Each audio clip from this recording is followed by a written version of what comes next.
صعود. خسر الزخم. كان في زخم كده معمول وكان في دعم وكانت الناس كلها اللي هو ايه يا جماعه ممكن ما نكونش بنلعب احسن كوره وممكن نكون بنقدم كوره مش احسن حاجه وبنلعب منتخبات ضعيفه، بس الناس كلها في الاخر كانت بترمي ايه يا جماعه الراجل عمل اللي عليه، الراجل وصل كاس عالم، الراجل ما خسرش ولا مباراه. فكان كل الحاجات دي كان زخم، كل ده زخم وكل ده كانت دافعه على الكابتن حسام حسن. هو عارف انت اللي جه واحد قام جايب شاكوش كده وقام جايب من تحت كده تحت العماره وتك قام ضارب عمود اساسي.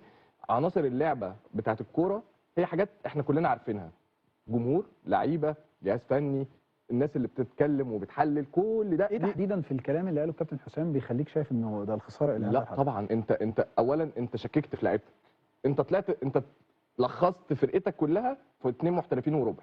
يعني انت حتى تجاهلت كل اللعيبه الثانيه، يعني انت تجاهلت ان انت عندك لعيبه محترفين في الدوري المصري فتجاهلتهم، انت قلت دول مش موجودين. انت يوم السبت والحد تريزيجيه كان عندي.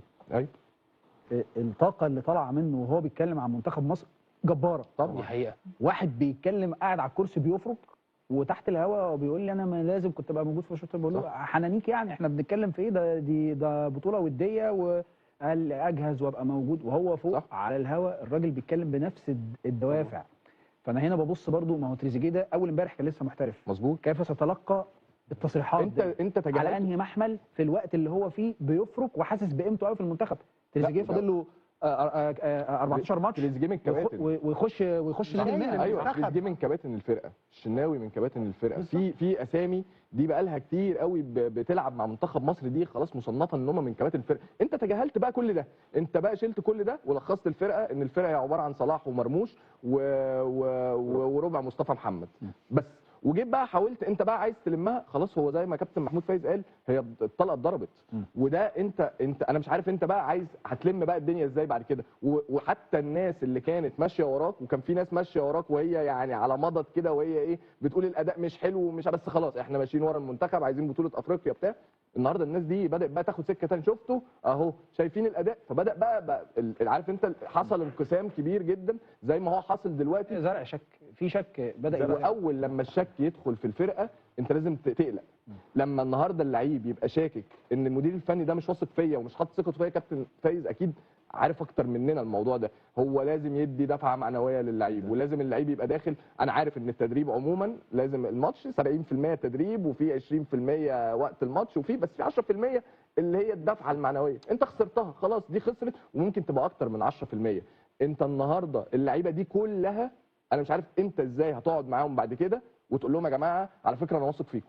انا هصدقك ازاي؟ انا كلاعب هصدق ازاي انت واثق فيا وانت اصلا مش مقتنع بيا؟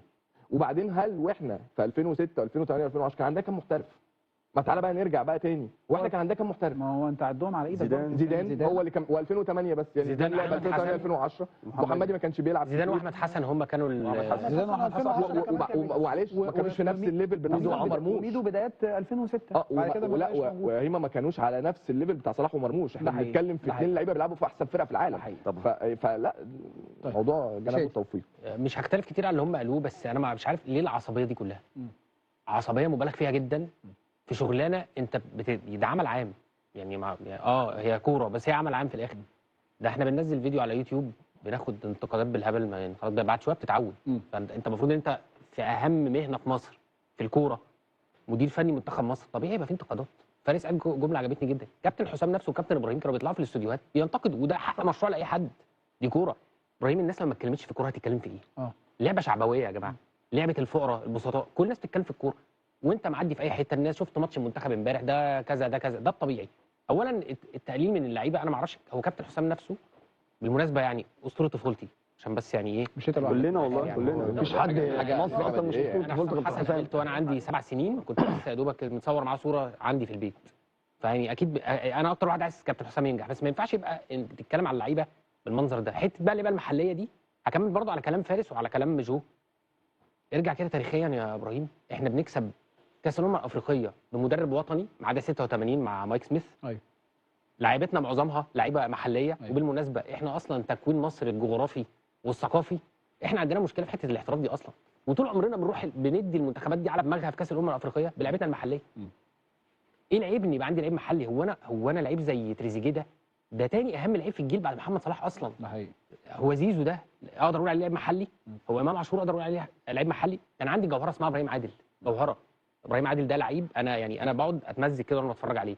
لا وعندك لعيبه كتير، عندك كورونا، واللعيبه دي بتلعب قاريا في جوه افريقيا وبتكسب دوري ابطال في مره افريقيا. هنا كنا على القهوه معاك ابراهيم من 6 شهور، وكنت انت طرحت لي سؤال كده بتقول لي هو كتره اللعيبه دي تضايق المدرب ولا؟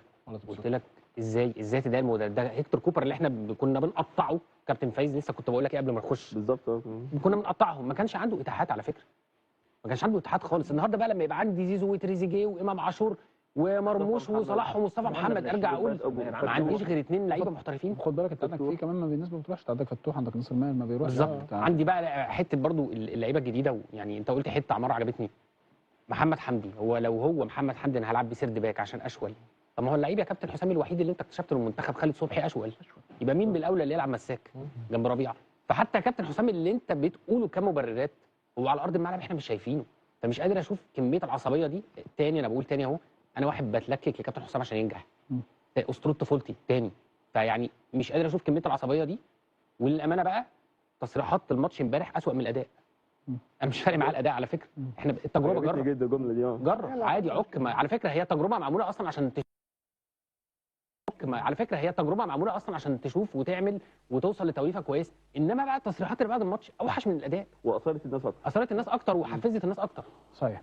طيب عايز اسال سؤال واضح وصريح. دايما لما الواحد بيبقى عنده مشكله بيدور على حلول، تتلم ازاي؟ انا يصعب عليا في كلامكم وانا عارف هنا والكابتن حسام، هو دي النقطه اللي انا دايما بقولها له حتى كمان لما بقابله يعني فيس تو فيس، لان هو عارف. هو كابتن حسام بالنسبه لنا احنا مش شايفينه المدير الفني لمنتخب مصر، هو زي ما شادي ما قال احنا شايفينه حسام حسن رقم 9 اللي بيجيب اجوان من كل حته في اي مكان. هو ده بالنسبه لنا راس الحربه الاسطوري لكل الجيل بتاعنا. الاجيال الاصغر مننا يمكن ما شافتش، بس احنا شفنا وعرفنا، فاحنا باصين له طول الوقت ان ده الراجل اللي جه واحنا كلنا كان نفسنا يجي باي شكل من الاشكال، بقى موجود هو المدير الفني للمنتخب. احنا هنا في نفس المكان ده كنا بنتكلم بعد مباراه مصر وجيبوتي قلنا ايه؟ قلنا على الاتحاد المصري لكره القدم ان يظهر بشكل او باخر او يظهر ما يدل على ان كابتن حسام حسن مستمر مع المنتخب وقياده المنتخب في كاس العالم. اظن حضراتكم كنتوا موجودين، اظن كلنا اكدنا على ده. اذا الناس رايحه معاك في السكه يا كابتن حسام، الناس جايه معاك في السكه، اللي هو لو انت عندك سنه قلق من ان اي حاجه تحصل، فالناس بتقول لك في التلفزيون وفي الشارع ما قبل هذه التصريحات يلا واحنا في ظهرك، وبنطالب لك كمان اتحاد الكوره يطلع يقول الراجل ده هو الاحق انه يبقى موجود في كاس العالم، علشان الراجل ده هو اللي صعدنا، وعلشان ده هو اللي صعدنا وهو لاعب، وعشان هو ده كمان اللي صعدنا وهو مدير فني.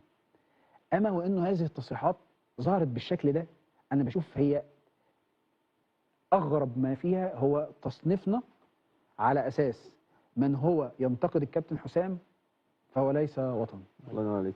بالظبط. واللي ما بيقولش كلمه كويسه للكابتن حسام فهو ما بيحبش البلد. دي في حد ذاتها بتطعن كل واحد في كل مكان في الشارع وفي غير الشارع في اهم حته عنده. احنا بنحب البلد دي يا كابتن حسام. بالظبط. فكل واحد كما لو انك انت مش بس اديت فرصه للي بيحبك انه يزعل منك، انت كمان اديت فرصه للي عنده ترصد تجاهك انه يستخبى وسط الناس اللي زعلانه. صحيح. بالظبط. فانت لو انت كانوا هم احنا سي مثلا قدام 100 مليون في منهم 10000 واحد، انت رحت ضارب ال 10000 في اعداد مضاعفه ودخلت كله في قلب بعضه، فالحسبه كلها على بعضها باظت. سؤالي بقى، انا كده قلت ايه رايي وقلت اللي انا اشوفه. بتتلم ازاي؟ بتتلم بمؤتمر صحفي يطلع فيه يتكلم الكابتن حسام، وهذا المؤتمر يبقى توضيحي للناس قبل البطوله، مش توضيح بس للناس وللعيبه بتاعته في المنتخب، واحنا هنا بنقول من باب المحبه مش من باب اي حاجه، ما عندناش حسابات تانيه.